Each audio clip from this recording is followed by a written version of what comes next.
Analog horror completely reshaped horror on the internet, being a truly fresh approach that played off the unsettling aesthetics of old technology and the uncanny fear of forces beyond our comprehension, with an unparalleled sense of immersion, making it feel like you're an active participant in the twisted worlds they realize. However, nowadays, 10 years after the genre's initial rise, it's in a very different place, with many claiming analog horror is dead, simply writing it off as a tired, repetitive style that's been ruined by the same overused tropes and countless unscary try-hard series. But is that really true? Well, I think it's a lot more complicated than that. So today, let's go over the defining series of the genre, the community around it, how it could potentially recover, and everything else that's contributed to the supposed decade-long downfall. To answer that question once and for all.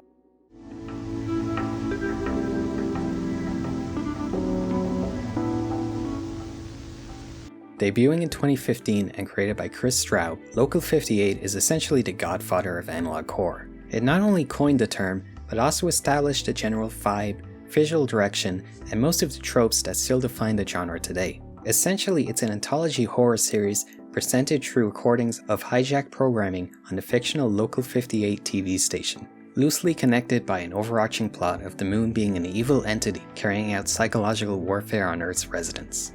And Local 58 exists as a form of unfiction, something that, while obviously fake, presents itself in such a way you can suspend your disbelief and accept these as actual long-lost recordings documenting the insane happenings in a small, no-name part of America. It's a pretty fun and novel concept, with each video being really short and to the point. It gets in just long enough to set an unnerving mood, maybe provide a little bit of world building, before crescendoing with that episode's big scare that, more often than not, hits really effectively, as every single episode brings some new crazy concept to the table that is often extremely well realized with its perfect pacing and production values that effortlessly recreate the subtly unnerving feeling given off by old analog technology.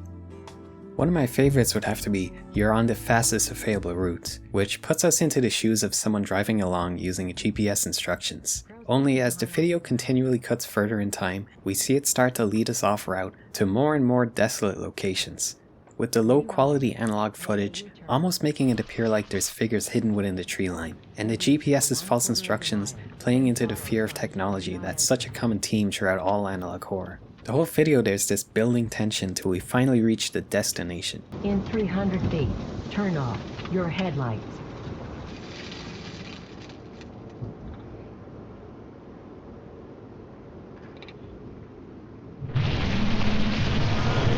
Rerouting. Make a U-turn. Your destination is behind you. Rerouting. In 500 feet. And I just love how this uses the analog format to create these subtle scares where you know something bad's gonna happen and your mind starts playing tricks on you, seeing things that aren't even there. It manages to make such an immersive, terrifying experience with what's essentially just some dashcam footage and a text-to-speech voice. And that super basic presentation is something that I think really connected with people, showing you don't need actors or a big budget to craft a phenomenal piece of internet horror.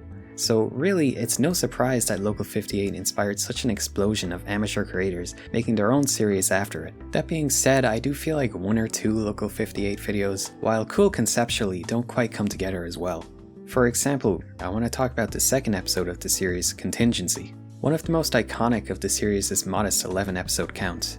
It has a phenomenal concept and presentation, being a scheduled US emergency program to be played, quote, only in the event of United States surrender to insurmountable forces. The message scrolls past the screen set to an unnerving but believably distorted rendition of the US national anthem, where it orders all Americans to take action in persevering the US's memory and honor by taking their own lives, providing instructions on how to do it as the video slowly degrades further. It's a really effective and almost believable concept, fully and tastefully realized.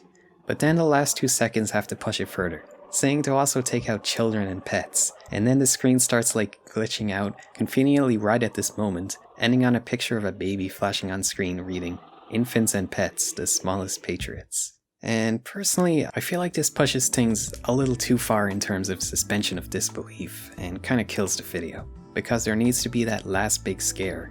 Even though the whole thing would have been way creepier if it stuck to the restrained, semi-realistic tone it had already executed so well. I know it's a small thing to most, but I want to focus on this because, as you'll see later, this small issue is going to become a microcosm of some of the biggest problems with modern analog horror going forward.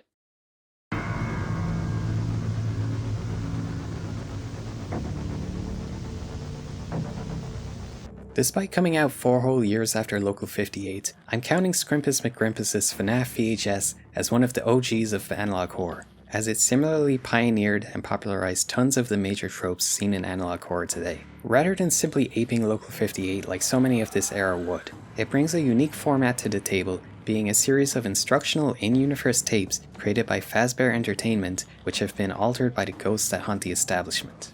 At least I think that's what's going on.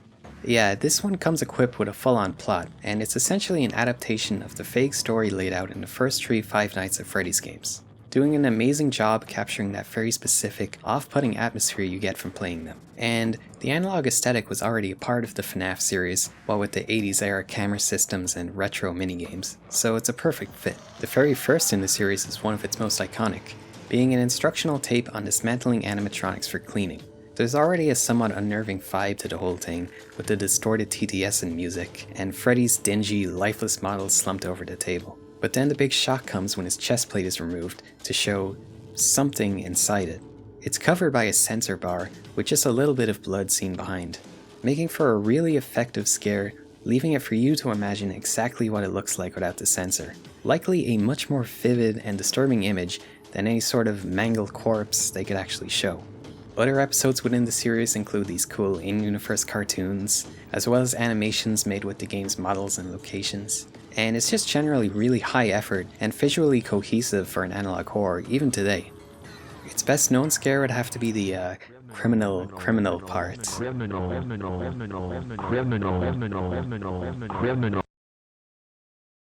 Our first appearance of the trademark analog horror spooky stretched face. Yeah, as with Local 58, I feel some of the concepts here, while effective at the time, but how much we'll see them used later kinda lose their impact. Like, to be honest, the second episode, I've heard people say this like made them lose sleep, but when the black and white, goofy looking face slowly fades in behind Chica with "I can't breathe" written on the screen, the whole thing felt so on the nose it just made me laugh, which I don't think was the intended reaction. But regardless, besides a few small issues like that, if you watch through the whole thing alone in a dark room, it can effortlessly immerse you within its world, like you're the protagonist watching these tapes. Something I think is the hallmark of any great analog horror. Another thing I loved about this series, as somewhat of a FNAF fanatic myself, was the realization of the characters from those games. In a series that's as purposefully cryptic as FNAF, you only ever get a vague sense for the personality and motivations of the characters within it, despite their concepts being so enthralling. So FNAF VHS takes the opportunity to give some much needed expansion on them. Integrated so seamlessly, I feel they've heavily influenced how people interpret the canon versions of them, especially if the main antagonist of the series, William Afton. With another extremely effective direction the series takes, which would be emulated so much later on, being William's monologue near the end.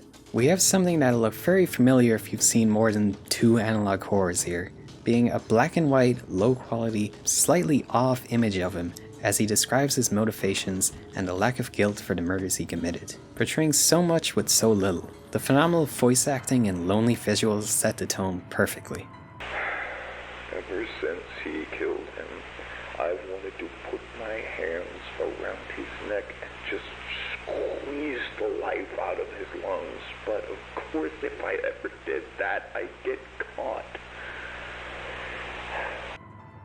But okay, I'm glazing this one way too hard. It's time to move on to the next examples from Generation 1 of analog horror, being those series inspired by the originals, fully cementing the basic tropes and direction of the genre, whilst attempting to put their own spin on things.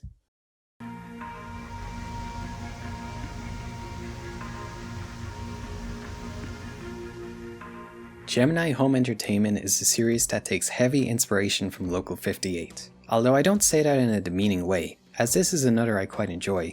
Its premise is similar in that it's an anthology horror series of short 4 to 8 minute videos loosely connected by some sort of cosmic horror, only this time instead of an evil moon it's a parasitic celestial body that seems to have already mutated several planets and sends parasitic alien plants to Earth which can take root within and take over human bodies.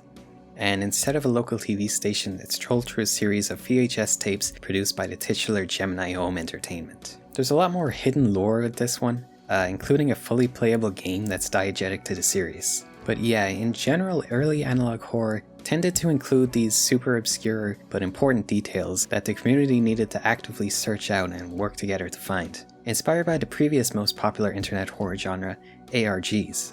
But these quickly became less prevalent as the genre grew into its own thing. Gemini has a consistent body horror team, and overall does a lot to push analog horror forward rather than just repeating what's been proven to work before, although it admittedly does that a little too. I particularly enjoy all the original footage used to realize the world in this one, using anything from full-on CG scenes to these simple infographics to get the more out-there ideas across. The very first video, World's Weirdest Animals, does a great job setting up this series, beginning as a normal nature documentary before beginning to describe the alien woodcrawlers taking root within America. There's great restraint as it describes their attributes, each one just a bit more off-putting than the last, till we finally get the full picture of just how terrifying a concept they are. Finally cutting to a video within someone's home, where you get to see just a glimpse of one of their giant, spindly, spider-like legs push inside before quickly cutting away. It's really well done and genuinely pretty creepy.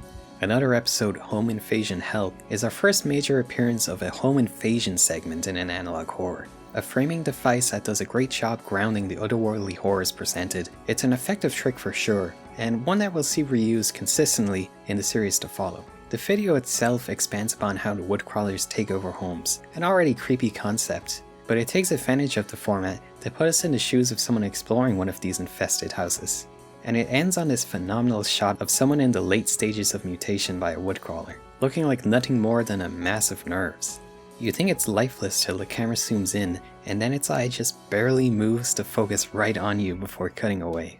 This series is just full of these wonderful little moments that's built up to and given just enough context to maximize that sick, unnerving feeling that sticks in your mind long after the video's over.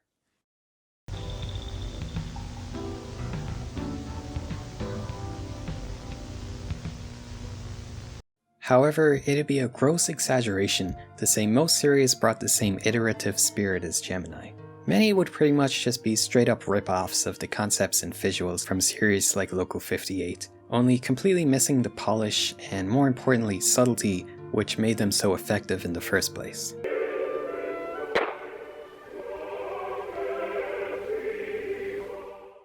Comparing Local 58's weather warning video to the direct knockoff by the creatively titled Channel 7 makes this pretty clear. Both videos are of emergency broadcasts being hijacked by malevolent entities, but Channel 58 has a lot more going on beyond that simple concept. In its version, at first the alert urges viewers to remain inside and not view an ongoing meteorological event, what we know to be the moon. Then the broadcast glitches out and suddenly you see a message stating, "It's totally safe guys, you should go look at the moon, it'll be fun." And it's quickly pulled off. Then what's really cool is you see the entity and the guy at the TV station start fighting for control. I absolutely love this shot where half the screen is black, so as he types out "don't look at the moon," it reads "look at the moon," and then he has to quickly highlight it so you can see the full message. And then after it cuts out again, the guy who's typing sees the moon and gets possessed by it, and starts typing out messages encouraging you to look. "If you are afraid, we'll look together." Aw man, it's so cool. The concept is creepy, sure, but it's really the little simple narrative, escalating tension, and creatively utilizing the quirks of analog technology that elevate this one for me. Now let's see Channel 7's take on the same concept. This starts with another alert, with a TTS saying to stay inside, and then it orders not to look at any figures with no face, and don't look at blood red or other unseeable colors, and survival is futile if steps are not followed. Then it plays a loud siren sound with a quote alpha alert. And that's just the first 1 minute of the video. It really feels like throwing a bunch of scary concepts in your face, without any context or gravitas.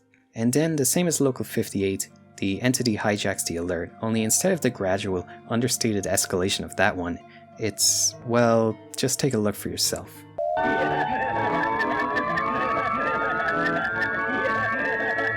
I do feel a little bad singling out this one channel, and it's worth noting, it was the first attempt of a creator that went on to make multiple other much better series in the future.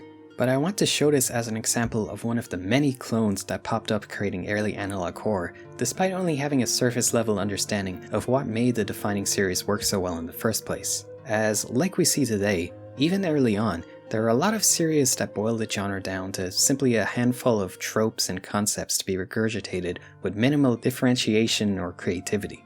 I think this was caused largely because of how easy it is to make an analog horror series, at least in this sort of basic form. Realistically, all it required was a laptop with an editing program and some basic Photoshop or After Effects knowledge. Then you could look up some TV static and VHS filters, get a TTS voice, and boom, you can make your own Channel 58 in a few hours. So despite the occasional standouts like Gemini, it was clear the genre needed a serious shake-up if it was to survive into the 2020s.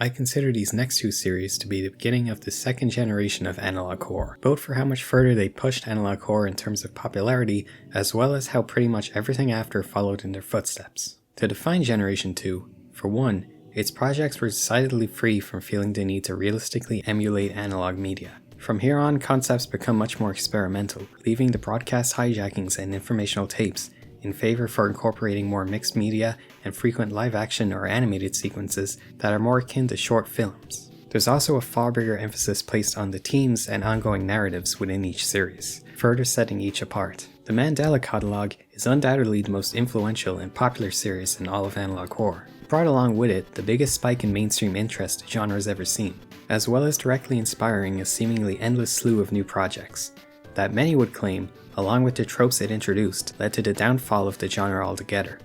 Now, I think the creator and his series gets way too much blame for this, mainly by virtue of him simply being the biggest name in the field. However, there is certainly some warranted criticism there. Really, I think the best way to sum everything up is just to take a look at the very first entry of the Mandela Catalogue, Overthrown. Uploaded in 2021, this first video acts as a proof of concept for the series. Using an old Christian cartoon as its base, it utilizes a lot of the usual analog tropes to twist it into something that's been infected by this false god which has seemingly superseded or replaced the actual god and acts as the main antagonist throughout the series. Like everything in the Mandela Catalogue, the concept and lore provided is awesome, but for how it's executed, well, it attempts to set an unsettling mood with the same creepy TTS voice trick we've seen used back as far as Local 58. Along with the glitching VHS effects and censorship that's inconsistently applied to the name and face of the false god. And then there's that scene. I know what you've read.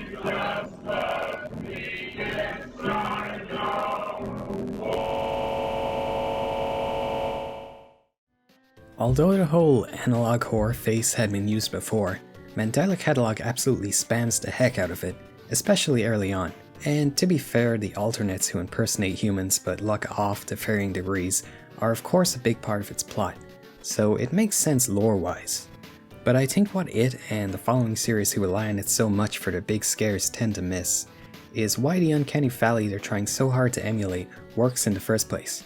It's a phenomenon where practically every human feels a deep unease seeing something that is almost human but slightly off. Emphasis on slightly off. Time and time again when this trick is used, throughout analog horror, the face is completely exaggerated to an almost comical degree. It feels like the thought process is, if I make a face more distorted, it'll be more scary. But to me, and evidently a lot of other people, that's just not the case at all. And stuff like this, well, ends up being more unintentionally funny than bone-chillingly creepy. Now, although this is often pointed to as a poor implementation of the overused trope, and it doesn't work for me personally, it was an effective scare for a lot of other people at the time. I think largely because in this case, the horror isn't just from, whoa, big spooky face, but there's an element of unease from how the figure of the Virgin Mary and religion as a whole is being perverted and worn as a mask by the antagonist of the series. And similarly, back when it was used in FNAF VHS, I believe the intent was to portray how monstrous the image of William Afton appeared to his victims.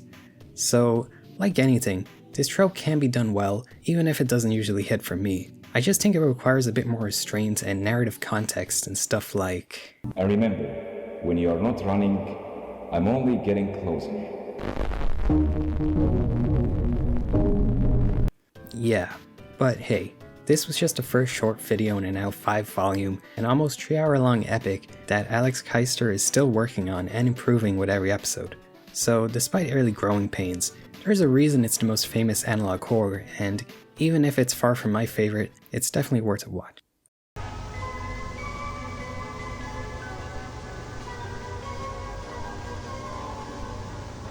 Over in the FNAF side of analog horror, another series that was just as genre-defining as the Mandela Catalogue came out 1 year before. Whereas FNAF VHS was a direct adaptation of the Five Nights at Freddy's story, the Walten Files uses it and analog horror itself as a base to make something wholly unique. This series is practically fully hand-drawn, with an awesome, decayed, filthy art style and purposely stilted puppet animation, giving the whole experience an off-putting vibe right from the get-go. And despite the supernatural elements, this series tells a distinctly human and tragic story, through many different formats. From in-universe cartoons, instructional tapes, audio recordings, and even a lengthy Petscop-inspired Let's Play. It makes full use of each episode's often near hour-long runtime to really allow you to stew in the impeccable atmosphere it builds. I mean, seriously, this thing is an absolute masterclass in both visual and audio design, used not only to execute great scares, but also to paint gut-wrenchingly depressing scenes as well. And to contrast my previous rant, I really want to highlight the found footage segment from episode 2. This near 7-minute sequence that follows 3 people heading into an abandoned animatronic storage facility to fix up the broken, maybe possessed robots. There is an awesome sense of escalation throughout this. First we get some casual dialogue as they look over the broken animatronics, and some are seen twitching in a way that's mechanical but just animated enough that they almost appear alive. Then later, one girl splits off to head into a back room, where we see more bots now looking much creepier in the dimly lit location, the slight hum building all the while. Finally she comes across a clown animatronic with a tape player installed, and you hear her voice becoming more shaky as she deliberates putting it in or not. Finally she does, and the tape is just so creepy.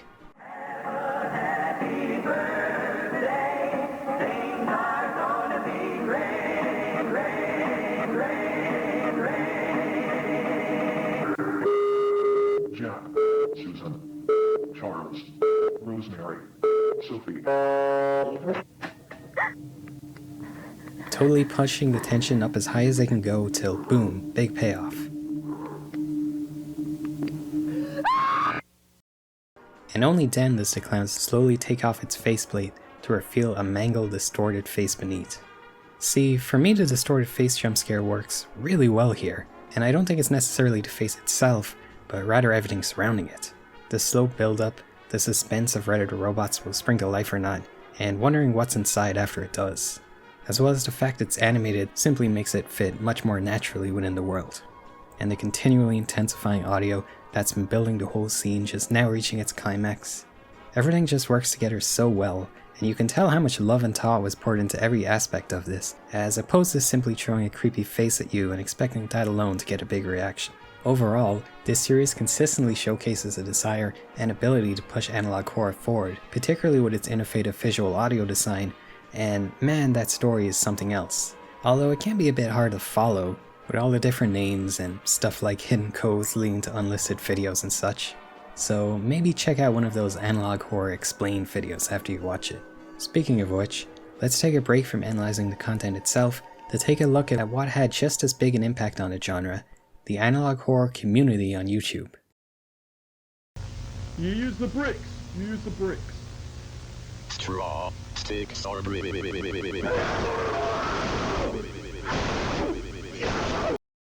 So I did a little test here where I searched YouTube for the term analog horror and recorded the first 100 results. You want to guess out of that 100 how many were actual analog horror videos? 11. Yes, 11. That's basically 90% of the results being dominated partially by videos talking about analog horror like this one, but mostly videos by big creators summarizing analog horror series. You see, being that all analog horror calls YouTube home pretty much from its inception, it and YouTubers talking about analog horror have been linked in a sort of symbiotic relationship. For most of the biggest names in the horror space, you'll find that their biggest videos are these analog horror explained type videos, where they'll spend hours going over every single episode in a series, summarizing every little thing that happens, and finally spend the last 8% or so of the video terrorizing, and putting together their often cryptic plot lines for the viewer. Now, there's obviously varying degrees for how much any given creator adds substantive analysis to their series, but often I feel like these videos are almost like reaction videos with extra steps, and unfortunately, it seems most viewers treat them as replacements for the series that they're covering. I mean, look at the difference in views the most popular entry of any series has when compared to these summary videos. To be fair, at least most of the time, there is engaging commentary and theorizing in these videos, buried beneath the dry play-by-play descriptions. And especially nowadays, you'll see them include a call to action to check out the original series before their coverage, with it linked in the description. But my question is, if they really intended for you to watch the series they're covering before their video, why do they feel the need to spend hours restating and playing clips of every little thing that happens in it? Like, why does Nexpo need an hour and 38 minutes to go over the Walten Files first 3 episodes, when MatPat covered the same material in a little over 30 minutes? Is the content of Nexpo's analysis really that much more profound that it needed to be 4 times longer? Honestly, I don't think so, but that's admittedly a subjective opinion. So let's be a bit more objective here. Out of the 1 hour 38 minute long video, how much of it is original commentary or analysis, and how much is simply describing what happens or just straight up playing long, uninterrupted clips? Well, I took it upon myself to watch this analysis with a timer, which I paused each time something original was added. And just to be extra charitable, I counted not only the intros, transitions, and 2 minutes of Patreon credits, as well as describing anything that you could feasibly miss on a first viewing as original content, including stuff like the 4 minutes spent reading out the partially censored letters from episode 3. And after adding everything up, the results were 58 minutes and 64 seconds. That's almost 60% of the video being either direct descriptions or long uninterrupted clips lifted from the episodes. Practically half the runtime of that section of the Walten Files. Like, what possible reason could you have to go back and watch the original after seeing this? None of its scares or plot twists that were so expertly executed are going to hit after you had some guy painstakingly describe and straight up show them to you in his video. Practically every worthwhile moment is shown here. Clearly not much for most, as this video sits at practically double the most viewed entry in the Walten Files. In this video, I've purposely kept my descriptions of the series vague and only spoiled 1 or 2 key moments. That's 1, because I don't want to cynically draw this video out, ruining its pacing just for potentially higher ad revenue, and 2, because I really do want you to go and seek out any of these series if they interest you, because despite all the criticism it receives, both within this video and from others, sitting alone in a dark room with a genuinely great analog horror is an incredibly fun, scary, and immersive experience that nothing else can really capture. Certainly not some cat on the internet summarizing it for you. So I'm not trying to just be a hater here. Nexpo certainly can make some cool videos. He's got great editing and narration, and he's capable of setting a strong atmosphere in most of his work. I only picked him for this example since he's one of the most popular of the horror analysis guys, so I felt it made for a fair comparison. But there's obviously other creators who'd fare much worse in this test. I just want to illustrate that these videos are undeniably taking away views from analog horror series that are clearly putting in far more effort to their videos than these people that simply repackage them. At the end of the day though, they're just making what their audiences very clearly want to see, even if I think the extreme imbalance of analysis to plot summary is certainly worthy of criticism. And I especially don't want to browbeat people who prefer to consume analog horror through these kinds of videos, as I have heard a few legitimate reasons for it, such as the actual analog horror being too intense for them, or simply needing someone to explain the series as their stories usually require a lot of active effort and focus for the viewer to follow. Okay, I know I was extremely critical there, but there's a reason I used the word symbiotic and not parasitic when describing the relation these videos have to the series they cover. You see, while a big channel covering your analog horror doesn't necessarily translate to much in the way of views, it does bring huge exposure to the series and its creators. And it seems like while a big amount of fans prefer to watch someone covering a series rather than the series itself, they are still fans of the series, and presumably, due to the often shocking content and how much ads would ruin the experience, analog horror videos are rarely monetized. No, instead the big analog horror creators seem to make a living through monetizing their series using other means like Patreon and merchandise. So overall, simply having more people aware of your series through someone like Wendigoon covering it translates to more people who will potentially pick up a plushie or spread the word online with stuff like fan art. even if they haven't seen the original upload. So although I feel these analysis videos could certainly be much better, they at least don't directly harm the analog horror creators they cover in any major way, which is why I think every creator is pretty chill with this being the status quo. And to my knowledge, there hasn't been any big drama like cases of copyright takedowns or anything like that. However, there is one other huge effect these analysis channels, and the wider audience in general, has had on analog horror. One that's a lot more subtle and I've never really heard discussed before. And that's the push for series to use the same tropes and push them to more and more ridiculous extremes that they're so often criticized for. I believe what we're seeing with analog horror is the very same thing that happened with mascot horror after the success of Five Nights at Freddy's, where it feels like some analog horror creators are willing to sacrifice the narrative in fear of their series to court these reactors, by purposely adding more difficult to decipher hidden details and convoluted lore, as well as more exaggerated, scary imagery and marketable monsters that can be plastered on a YouTube thumbnail and sold as a plushie. This obviously doesn't apply to every series, and in fact I think it's no coincidence the best ones that we'll get into later tend to avoid these pitfalls. But I definitely feel like there's this positive reinforcement where the analysis channels overplay their coverage like, oh my god, this is the scariest analog horror in years, and the wider internet latches onto these monster designs and specific clippable moments that go viral. But for me, I feel the need to make a series marketable like this kinda ruins the magic and spirit of unfiction that supposedly defines the analog horror subgenre.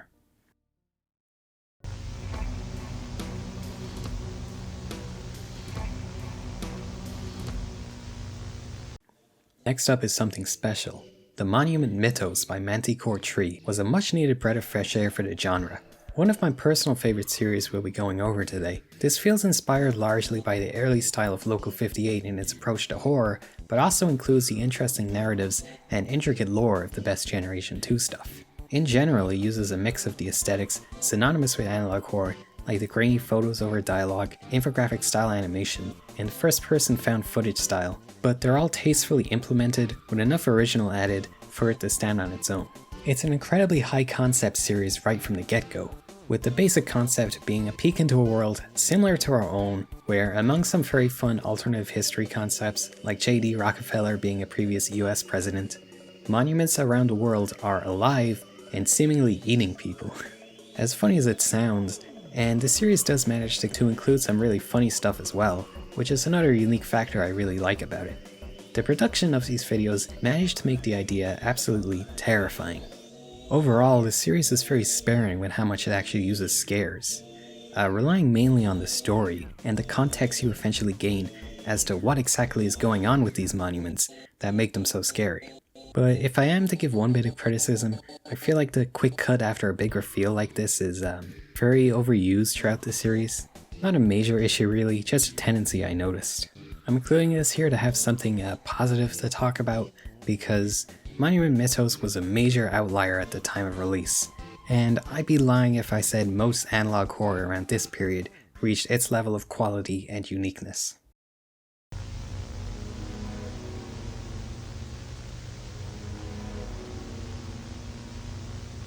There are two series which I feel perfectly represent the quality of an average analog horror series from Generation 2. In the initial drafts of this script, I gave each its own section, but they ended up sounding so similar I had to merge them into the singular chapter. In a way, that should already give you an idea of what the biggest problem with analog horror was at this time: a lack of originality. So, okay, the Smile Tapes is a series heavily inspired by the Mandela Catalogue, mainly its earlier entries, both in terms of visuals and basic plot synopsis. Its monsters are pretty blatant knockoffs of the alternates, being beings that kill and then replace humans, relying on the uncanny look of their imperfect replications to create pretty much all the horror throughout. And Basswood County is a series heavily inspired by the Mandela Catalogue, mainly its first few entries, which its plot bears striking resemblance to, with its monsters being blatant knockoffs of the alternates, relying on their imperfect, uncanny approximations of humans to create practically all their scares. You see what I mean? And I'm only being slightly reductive in my descriptions, as despite them both being relatively long series that garnered a lot of positive coverage at the time, there is very little plot to speak of here. The Smile Tapes documents the spread of a smile infection, which causes people to smile really hard and turn into crazy zombie-like creatures that want to spread the infection further. but watching it really just feels like an excuse to throw progressively more disturbingly exaggerated PNGs of spooky faces at the viewer after some very minor setup with the same simple text on a black background that was already becoming a really tired trope. Basswood County's much of the same, substituting alternates for humanoids that function the exact same, with each scary scene simply being one of them popping up on the screen for 0.5 seconds, using the same overly distorted images, only this time they're superimposed over live action, found footage style segments. It is a bit cooler, and they're hand drawn instead of sloppy Photoshop jobs. But with this series, even if I found the whole spooky face thing scary, there's just very little meaningful plot or sense of suspense to grasp onto here. And even then you could argue the few interesting elements like the found footage of Bassworld or the extraterrestrial origin of the smile tape virus are themselves taken wholesale from other series. To the average person viewing analog horror, it really felt like the vast majority of series had become an incestuous copy of a copy of a copy, to the point where all that remained was the same handful of tropes they be spammed over and over, somehow expected to still have the same effect. I can put 6 different series on screen right now, and if you hadn't seen them before, do you really think you could tell these apart? The content was getting tired, the viewers were getting tired, and outside of the very occasional standouts, this period felt like rock bottom for analog horror, and if you asked most average people, they'd likely say the genre was on the way out.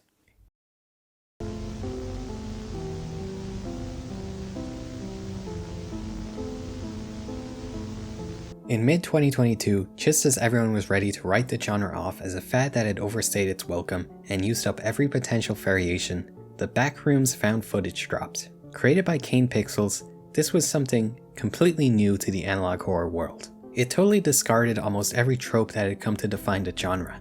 This series is a narrative-driven sci-fi story told mainly through archived footage by the Async Corporation, who discovered and are researching/attempting to utilize the Backrooms for profit. Whereas previous series all took other analog horror as their main inspiration to base their series off of, this takes inspiration from the viral liminal space trend married to the Backrooms that took over the internet during the pandemic. The fear from liminal spaces comes from a place that's totally opposite to where most analog horror series did. It's an unnerving, subtle sense of unease we feel from empty, transitionary spaces, with a lack of direction or other people for your mind to grasp onto. And that very specific feeling that emanates from liminal spaces is perfectly captured within the very first upload of this series. It sees you following someone exploring the vast, empty space of the Backrooms, featuring it and a few other famous liminal spaces that are perfectly recreated in this insanely fresh and immersive, photorealistic 3D animation style. And really, that's most of the video. There is a lingering thread of this lanky black monster that appears from time to time, but the fear of this video is almost purely based off the atmosphere you feel from all those infamous liminal space images brought into reality. And as the series goes on, not only are the visuals constantly improving, but that along with the lore of the company behind this that is so well realized and realistically handled, with crazy high quality acting and how every episode provides some world building that ties back into the previous and following episodes, it truly does make it feel like the Backrooms are like a real place, and us watching these tapes are discovering some crazy underground conspiracy that we're not supposed to know about.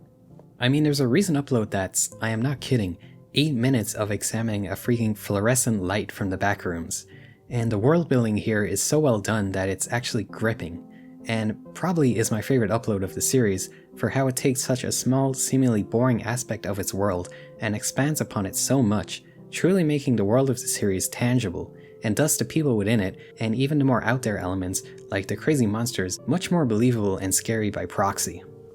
So I consider this series to be the beginning of Generation 3 of analog horror, the one we're in now, as it ended up being a really fresh take on the genre that was just as influential and popular as series like Local 58 and the Mandela Catalogue were for their respective series. The main changes brought by the Backrooms, I'd say, for one is its pioneering of the hyper-realistic 3D areas it created, and most notably, moving even further than any previous series into focusing hard on the plot and world-building aspect, as despite the constant unease from the Backrooms whenever we get to explore them, this series has the confidence in its writing to let really a majority of its episodes sit as purely lore-driven expansions with no big scares to speak of.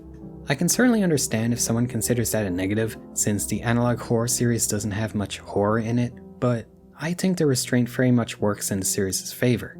As I've said, the detailed and well thought out world building ends up making everything much more intimidating. And being tethered to the horror aspect, feeling the need to cap off every episode with an arbitrary jump scare would just ruin the immersion it's been doing such an amazing job establishing so far. So yeah, the Backrooms. Great series. Really happy to see it grow as big as it has, lifting the whole genre back up along with it. So now, let's see what kind of new and interesting content it inspired.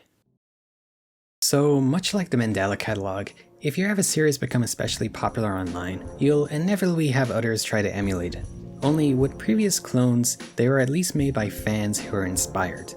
They just maybe didn't quite have the ability to make it different enough or stand on its own yet. But the Backrooms has a lot of clones, and to me at least, these don't feel like someone who wants to make their own series because of how much they love the original. No, these are just straight up rip-off, off-brand, Walmart backroom videos. Literally one-to-one copying the pacing and ideas from the most popular and easy to replicate portions of the Backrooms, the found footage segments. And I mean, these are really blatant, and totally forgo any of the subtly present in Kane series, instead opting to shove in these ridiculous giant monsters that all have the same general design and screaming gimmick that completely ruin the whole lonely, off-putting feel of the Backrooms. Lacking any world building or pacing, it's a really surface level recreation clearly made cynically to appeal and profit off of, well, kids that got into Kane series but didn't really grasp more complex storytelling, rather just know about the spooky monsters and cool imagery, resulting in these getting millions upon millions of views. A lot of them more than the actual series they're copying. To be fair, I can't see how people find these appealing, as they do adapt a lot of different liminal spaces and stuff that's popular within the Backrooms wiki, as there is this whole Backrooms community distinct from Kane Pixel's series that formed around the same time, kind of being a spiritual successor to the SCP Foundation, with countless different fan-made levels and entities. Although much like these series that tend to lift from it, having all those over-the-top monsters running around, for me and a lot of other people, totally ruins the appeal of the Backrooms and liminal spaces in general, when the lack of anything there is what creates the very unique, off-putting feeling that makes them so creepy. But okay, I don't want to get lost in the whole liminal space debate. The point is, in the analog horror space, things were beginning to become, once again, monotonous clones that only served to harm the name of the amazing series that had inspired them in the first place. And that's not to mention how the popularity of the Backrooms resulted in it being latched onto by soulless content farms that spam these insanely awful videos just hopping on keywords to draw in kids. Like Spider-Man in the Backrooms, Sonic in the Backrooms, Huggy Wuggy in the Backrooms. Like, it's obviously stupid, but there's no denying all this stuff kinda diluted how people saw the Backrooms and somewhat analog horror as a whole. And I feel like also around this time, although there are already memes based off of stuff like the Mandela Catalogue before, they are more out of admiration, in the same way any popular media gets memes made of it. But by this point in time, people were just straight up mocking the whole analog horror genre with stuff like this, analog horror starter packs, and tons of other parodies. It just made the whole thing a laughingstock really, as despite the few great stories true fans were aware of, to any casual observer who just remembered watching Local 58 and the Walten Files back in the day, it seemed like almost all modern analog horror was just try-hard, repetitive, unscary trash that only kids found scary. I believe this new reputation of analog horror resulted in it going in two distinct directions at the same time. One leaning into the more broad audience appeal, by and for younger audiences, and another desperately trying to prove itself as something mature and disturbing. And for that second direction, there's one series that perfectly represents the idea taken to its logical extreme.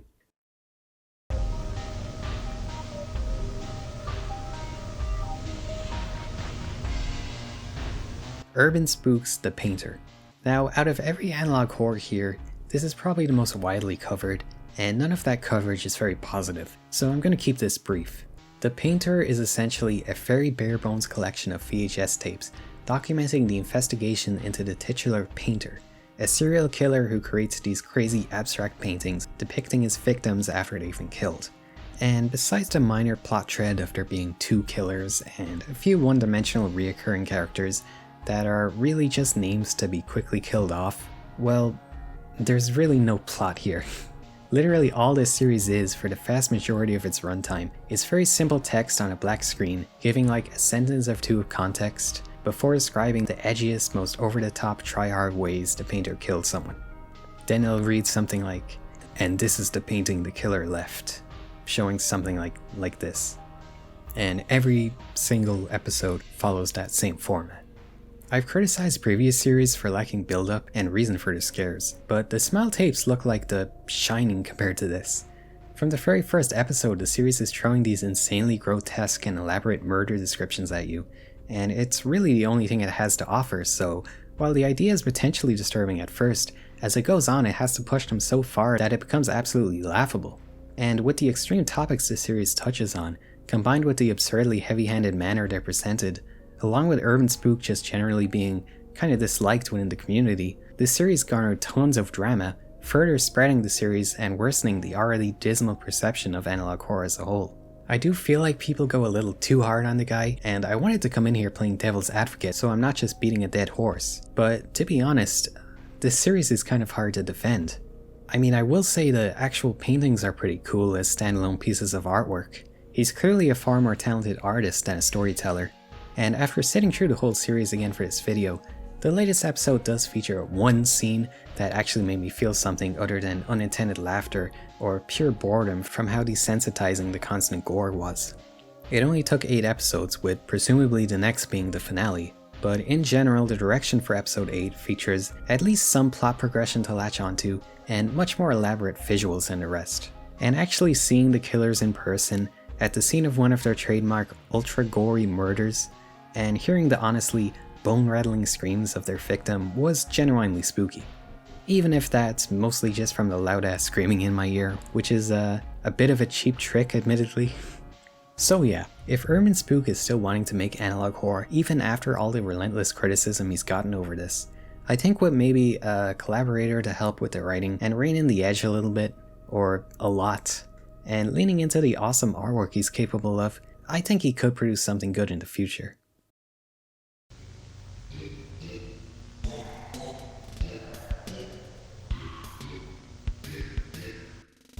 On the other side, we saw a series leaning into this new, what I can only describe as creepypasta-esque direction for analog horror. Around this time you started to see more and more series that take the basic look of analog horror, but make it about some kind of popular kids franchise. Of course there was already stuff like the FNAF VHS series, but in that case it was using the analog aesthetic in a way that made sense for the story it was trying to tell, was actually good, and added tons of new techniques that expanded the genre as a whole. However, for these projects, they really do come off the same as those endless lost episode stories that practically killed the creepypasta genre back in the day. Only really using the franchises as a gimmick to get attention, but the actual videos are totally lacking any substance or original ideas, making it feel like it wouldn't have any traction at all if it wasn't for coasting off the idea of some popular kid-friendly franchise being totally messed up and edgy. Batman Analog Horror is a series that gained a lot of traction earlier this year, and tons of those reaction analysis videos claimed it to be absolutely horrific. But in reality, to me at least, it's the most basic what if Hare was actually evil and he killed all the other characters plot, presented in the most generic way possible, with dry text on a black background with the same simple infographics and bland descriptions of how Batman killed X character, with no motivation or consequence, over and over again, only broken up by the occasional ear rape jump scares that make zero sense in the context of this being a supposed VHS police report. The Nickelodeon hijacking incident, probably the most infamous example of this, is a fake hijacking of an airing of SpongeBob. That is 20 seconds of a glitchy recording before transitioning into a hijacking by a grammatically challenged ghost. That is supposed to be the wife of SpongeBob's real-life deceased creator, Steven Hillenburg, and she's asking why he murdered her, before assaulting your eyes with another obnoxious jump scare, and ending on this tasteless image. Okay, you get the point. There are a lot of these, but besides that last one, I do think these projects are largely inoffensive. Judging by the surface level imitation and the suspiciously common misspelling of words, I believe a lot of them are made by kids or people that are at least new to the genre, and we all have to start from somewhere. Really, that goes for any of the series I criticized here. At the end of the day, even a basic analog horror video requires way more effort to create than I think most people realize, and no one can make something perfect on their first try. Art is an iterative process, and it takes courage to put your stuff out there. So even for the series I dislike, I hold great respect for those who made them, and I know they all have the potential to make something better in the future. But the thing is, just as with Creepypasta, the sheer amount of these and how popular some of them ended up being, well, it just really dilutes the genre, which I think is a shame, because despite everything, there are still great analog horror out there that I think are much more deserving of the recognition, not only to recognize their efforts but also to help improve the worsening image of the analog horror genre as a whole.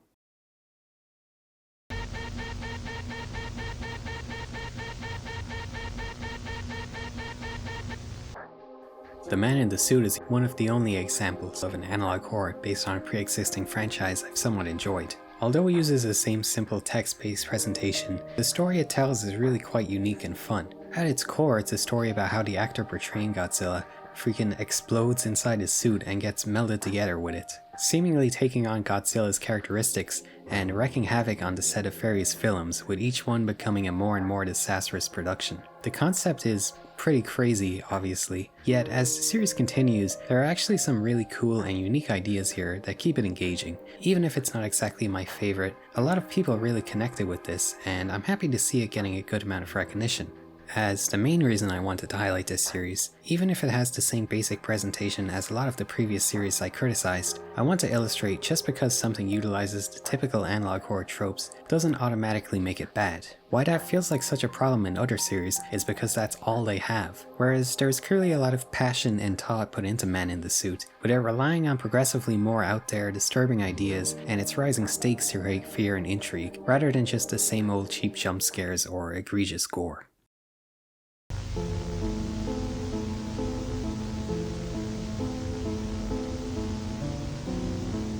Now, to end, I want to look at something that not only stands on its own as a truly exceptional piece of modern analog horror, but also is a great example for a potential positive direction the genre could head in the future. This series truly is totally unlike any other in the genre. To give its very basic pitch, it follows someone rediscovering a cartoon from their childhood. Only upon rewatching the old tapes he's recorded of it as a child, something's off. It appears the main character, a super cute bunny girl named Gabby, was directly communicating with him through the TV. Now, I know upon hearing that you probably already have an idea of where these kind of possessed childhood media stories usually go, but let me tell you, it does not go in the direction you're expecting. I really don't want to spoil anymore, so it's a little hard to discuss this one, but for an analog horror series, this will make you feel much more complex and different emotions than just the usual unsettling fear or intrigue, although it does a great job establishing that too.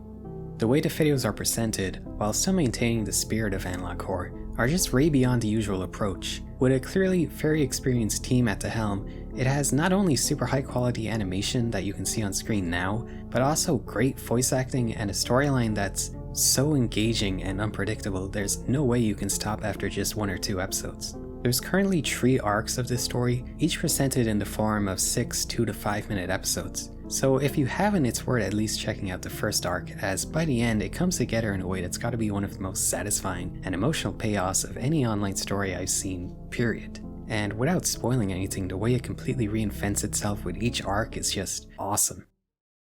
So I say this series sets a good example for the future of analog horror, not because of its impressive production values, as it's unrealistic to expect just anyone to make something of this quality themselves without years and years of practice, but rather because of how it's a fresh new idea and a story the creators are passionate to tell first, and an analog horror second. Meaning it doesn't feel the need to include the usual tropes just because that kind of stuff is what analog horror is supposed to have. It simply takes the aspects of it that will support the atmosphere and world it wants to create, while ignoring the usual mainstays that wouldn't fit into the story it's telling.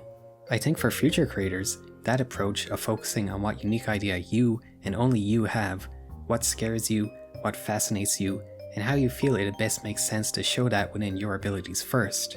Then taking inspiration from the creators you love in the field, and not just copying their ideas wholesale, but adapting them to fit your unique world and tastes. I think as Angel Hare and other series like the Backrooms and even the Mandela Catalogue show, that approach can result in making something very special that not only can connect with so many people in a meaningful way, but also can lift up and push the whole genre forward, inspiring future creators to do the same.